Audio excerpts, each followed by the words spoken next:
Hi hello friends, എല്ലാ കൂട്ടുകാർക്കും ഈ പുഴയും കടന്ന് റിവ്യൂയിലേക്ക് സ്വാഗതം. അങ്ങനെ നമ്മുടെ കാവേരി ഹോസ്പിറ്റലിൽ തൻ്റെ അനിയത്തിക്ക് ഇവിടെ ട്രസ്റ്റിൽ നിന്ന് എന്തെങ്കിലും സഹായം കിട്ടുമോ ഡോക്ടർ എന്നൊക്കെ തന്നെ ചോദിക്കുമ്പോൾ ഡോക്ടർ പറയുന്നുണ്ട്, അത് കിട്ടണമെങ്കിൽ നേരത്തെ കൂട്ടി അറിയിക്കണം, അല്ലാതെ ഇപ്പം പറ്റില്ല, നിങ്ങൾ എത്രയും പെട്ടെന്ന് പൈസ റെഡിയാക്ക് എന്ന് പറയുമ്പോഴേക്കും നമ്മുടെ രാഗിണി നിവിനെയും കൊണ്ട് അവിടെ ഹോസ്പിറ്റലിലേക്ക് വരികയാണ്. സ്ട്രക്ചറിൽ നിവിൻ കിടക്കുന്നുണ്ട്.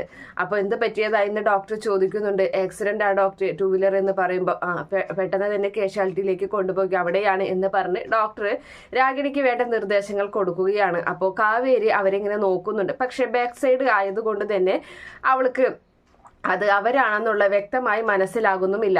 അങ്ങനെ കാവേരി വന്ന് ഡോക്ടറോട് ചോദിക്കുന്നുണ്ട്, എന്താ അവർക്ക് പറ്റിയത് ഡോക്ടർ എന്ന് ചോദിക്കുമ്പോൾ 2 വീലർ ആക്സിഡന്റ് ആയെന്ന് പറയുകയും ചെയ്യുന്നുണ്ട്. അങ്ങനെ അതിനുശേഷം ഡോക്ടർ അവിടെ നിന്നും പോവുകയാണ്.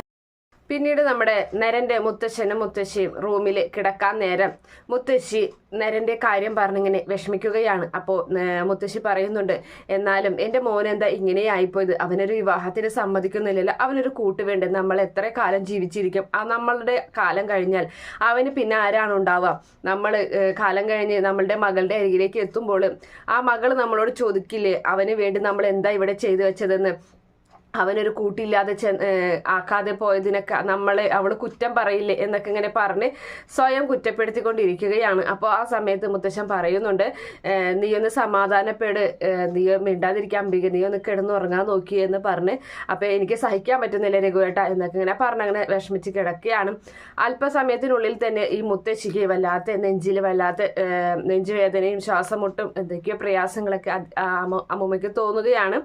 അപ്പോൾ ആ സമയം രഘുനാഥ് സാറ് പെട്ടെന്ന് തന്നെ എന്ത് പറ്റി എന്ന് ചോദിച്ചിട്ട്, എനിക്ക് തീരെ വയ്യ എന്ന് പറയുന്നുണ്ട് അംബികാമ്മ. അങ്ങനെ രഘുനാഥ് സാർ പെട്ടെന്ന് റൂമിന്റെ പുറത്തേക്ക് പോയിട്ട്, മോളെ ഗായത്രി, മോനെ നര, മുത്തശ്ശിക്ക് വയ്യടാ, ഓടി വാടാ ഇങ്ങോട്ട് എന്നൊക്കെ പറഞ്ഞ് അങ്ങനെ വിളിക്കുകയാണ്. അപ്പോഴേക്കും ആദ്യം ഗായത്രിയാണ് ഓടിയെത്തുന്നത്. എന്താ പറ്റിയത് അച്ഛ എന്ന് ചോദിക്കുന്നുണ്ട്.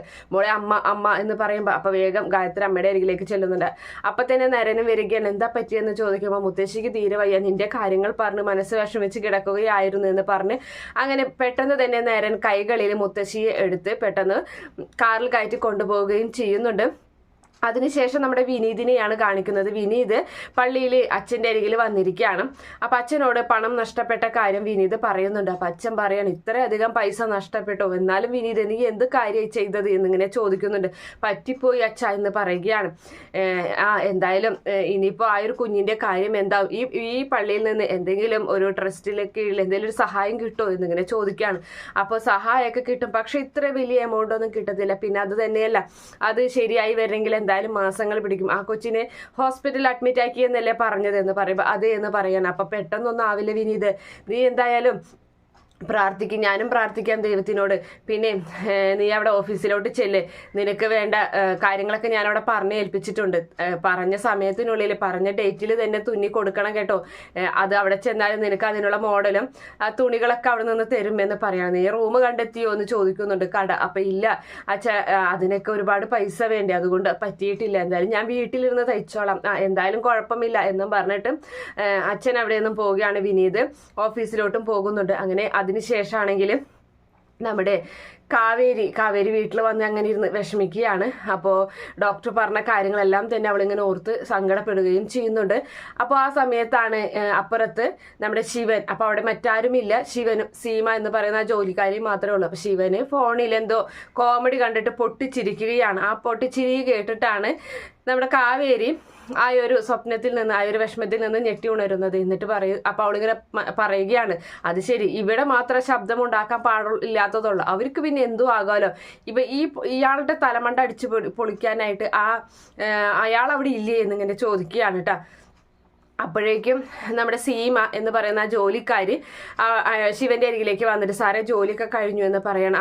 എന്നാലേ വീട്ടിലോട്ട് ഗ്രാറ്റുവിറ്റിയും കാര്യങ്ങളൊക്കെ വീട്ടിലോട്ട് അയക്കാമെന്ന് പറയുമ്പോൾ, പോയി പണിയെടുക്കടി, ആ ചെടിയൊക്കെ പോയി നനയ്ക്കടി എന്ന് പറയുന്നുണ്ട്. അപ്പോൾ കാവേരി മനസ്സിൽ കരുതുകയാണ്, ഇവരുടെ വീട്ടിലൊക്കെ പണിയെടുക്കണം, പെണ്ണിനെ സമ്മതിക്കണം എന്ന് പറയുകയും ചെയ്യുന്നുണ്ട്.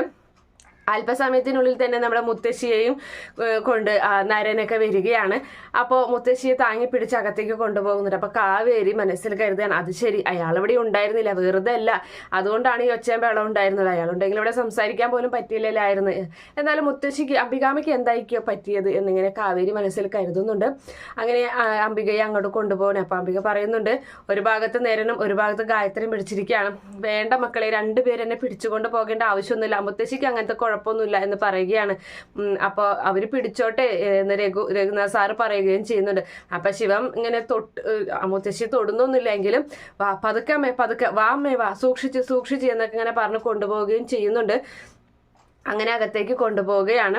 അതിനുശേഷമാണെങ്കിൽ ഈ നമ്മുടെ കാവേരി അവിടെ സീമ ജോലി ചെയ്യണ കാണുമ്പോൾ സീമയുടെ അരികിലേക്ക് വന്നിട്ടുണ്ട്. അല്ല, ഇവിടുത്തെ അംബികാമയ്ക്ക് എന്താ പറ്റിയതെന്ന് ചോദിക്കുമ്പോൾ ഇന്നലെ രാത്രി വല്ലാതെ ശ്വാസമുട്ടായിട്ട് ഹോസ്പിറ്റലിൽ കൊണ്ടുപോയതാണ്, അത് ഇവിടുത്തെ നരേൻ കുഞ്ഞിന്റെ കാര്യം ആലോചിച്ചിട്ടാണ്, ആളൊരു കല്യാണം കഴിക്കില്ലല്ലോ, അതിനെക്കുറിച്ച് ആലോചിച്ചിട്ടാണെന്ന് പറയുന്നത്. എന്താ ആൾക്ക് കല്യാണം കഴിച്ചാലെന്ന് ചോദിക്കുമ്പോൾ ആൾക്ക് അതിന് പെണ്ണുങ്ങളെ തീരെ ഇഷ്ടമല്ലല്ലോ, ഞാനൊന്നും ആളുടെ അരികിലേക്ക് പോലും പോവാറില്ല, അതൊരു നിബന്ധന പറഞ്ഞിട്ടുള്ളതാണ് എന്ന് പറയുകയാണ്. അപ്പോൾ ആണോ? അപ്പോൾ അതെ എന്ന് പറയുകയും ചെയ്യും. നിങ്ങൾ ഈ 3-4 പെണ്ണുങ്ങളെ ഈ വീട്ടിൽ താമസിപ്പിച്ചത് അതെന്താണെന്ന് പോലും എനിക്ക് മനസ്സിലാകുന്നില്ല, ഇല്ലെങ്കിൽ അങ്ങനെയൊന്നും താമസിപ്പിക്കാത്ത ആളാണ് എന്ന് ഈ സീമ കാവേരിയോട് പറയുകയും ചെയ്യുന്നുണ്ട്. അങ്ങനെ അതിന് ശേഷമാണെങ്കിൽ നമ്മുടെ നരൻ അങ്ങനെ വിഷമിച്ച് നിൽക്കുകയാണ്.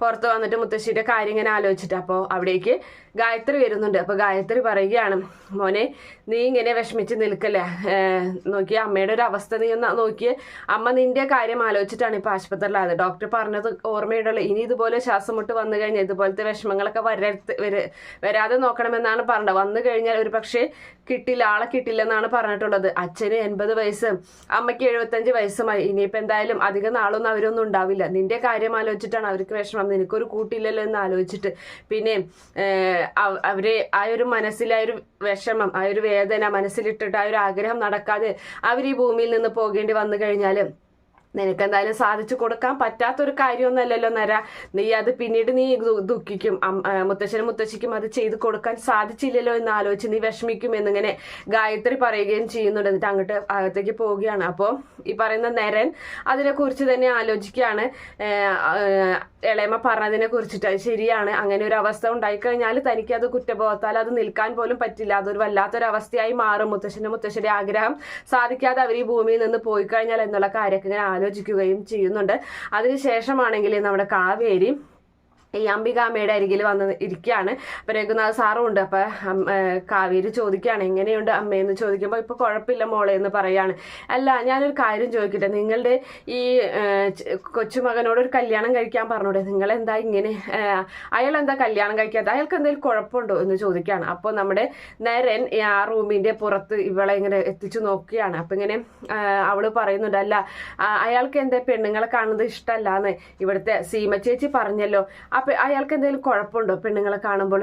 അപ്പോൾ അതേ കുഴപ്പമുണ്ട്, തലയ്ക്ക് എന്തെങ്കിലും ബുദ്ധിമുട്ടുണ്ടോ? അപ്പൊ എന്നിങ്ങനെ പറയുമ്പോൾ എന്നാലേ ഞാൻ പോയിട്ട് വരാട്ടോ എന്ന് പറഞ്ഞു പെട്ടെന്ന് പേടിയോടുകൂടി നമ്മുടെ കാവേരി അവിടെ നിന്ന് എഴുന്നേൽക്കാൻ എന്നിട്ട് പറയുന്നത്, അല്ല പോയിട്ട് ഞാൻ വരില്ല, ഞാൻ അവിടെ ഉണ്ടാകും, നിങ്ങൾക്ക് എന്തെങ്കിലും ആവശ്യം എന്തെങ്കിലും കാണണം എന്ന് തോന്നി അങ്ങോട്ട് വന്നാൽ മതിയിട്ടാ എന്ന് പറയുന്നുണ്ട്. അപ്പം നേരം ഈ മുത്തശ്ശനും മുത്തശ്ശി എന്തൊക്കെയാ പറഞ്ഞു കൊടുക്കുക എന്നുള്ള രീതിയിൽ അവൻ അവിടെ ചമ്മി അങ്ങനെ നിൽക്കുകയും ചെയ്യുന്നുണ്ട്. എന്തായാലും കാവേരി പെട്ടെന്ന് തന്നെ അവിടെ നിന്നും ഓടി രക്ഷപ്പെടാനുള്ള ശ്രമത്തിൽ നമ്മുടെ നരനെ ദേഹത്ത് മുട്ടുകയാണ്. അങ്ങനെ കാവേരി വീഴാൻ പോകുമ്പോൾ നരൻ പിടിക്കുകയും ചെയ്യുന്നുണ്ട്. പക്ഷേ അങ്ങനെ കൈകളിൽ പിടിച്ചു നിർത്തുന്ന ഭാഗത്തോടു കൂടിയാണ് ഇന്നത്തെ എപ്പിസോഡ് അവസാനിക്കുന്നത്. എന്നാൽ അല്പസമയത്തിനുള്ളിൽ തന്നെ നരന് ഒരു ബോധം ഉണ്ടാവുകയും അവളെ കൈ വിടുകയും അവൾ നേരെ അവിടെ തണ്ടലും കുത്തി താഴെ വീഴുകയും ചെയ്യുന്നുണ്ട്. അത് നാളത്തെ എപ്പിസോഡിലാണ് കാണിക്കുന്നത്. ഈ റിവ്യൂ ഇഷ്ടപ്പെടുകയാണെങ്കിൽ ഈ ചാനൽ ഒന്ന് സബ്സ്ക്രൈബ് ചെയ്ത് സപ്പോർട്ട് ചെയ്യണേ. Okay friends, by, thank